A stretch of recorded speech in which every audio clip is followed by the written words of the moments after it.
They're little kids, they saw me in my costume and they cried. So, so I had to cast the only child I knew who was 5 years old, little girl who wouldn't cry, which was Viv. So. That's so sweet. Are you proud? Yeah, I mean, I'm always proud of her. I think Brad and I both find it so funny that she's in a movie, you know. She's right now, she's just lost all her 3 front teeth and she's in her pajamas and she's just this goofy little wonderful person we live with, and that she's being talked about on, you know, a news channel is just silly to us, you know. It's funny. Oh. It's, you know, it's your baby. So. Yeah. And quite, was it stressful having pretty much anyway, They were on set almost every day anyway. They were playing in the Fairy Mound and hanging out with you know, it's one of the great things about doing a Disney movie is you get to have your, you know, it's so exciting for your children and you get to play and you never have to seriously think about your work. You actually want them sitting around the camera, so when you do your big crazy things, you're entertaining them, and it's more fun. So I think most of my performance is simply trying to entertain my own children. Humanitarian work is well known. You're very dedicated to that. It started back, sort of started for you. I think it was the first time when I was in Cambodia, it was the first time I realized, I think we all have that moment in our lives where we kind of really question how much we know and our education and what we've been told. Mm-hmm. And we realize that we have to do our own digging and our own research and find out what the truth is really for us. And at the time there was a lot of violence happening in Sierra Leone, and so I did a lot of research, and then I asked to go to Sierra Leone, and I went, and it was the first time I was in that kind of a situation. My whole life changed. I realized how sheltered I'd been and how fortunate I was, and how and I felt horrible for ever having been self-destructive or self-pitying, because in comparison to what people really go through, I'm so blessed, and I just felt a responsibility to be a better person. Where's the toughest place that you've been to and the toughest stories that you've seen? And is there a particular place, or is this something you see world over?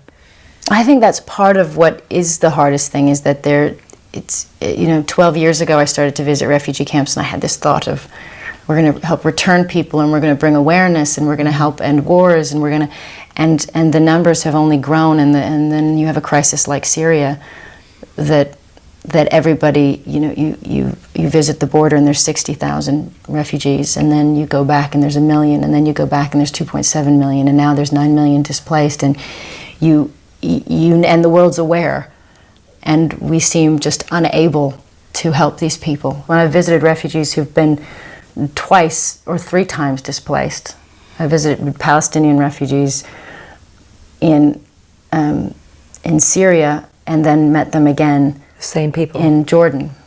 At the moment, it's a very important subject given what's happened in Nigeria, this extraordinary story of these children missing. I know you've talked about it, but how does one prevent that happening, do you think?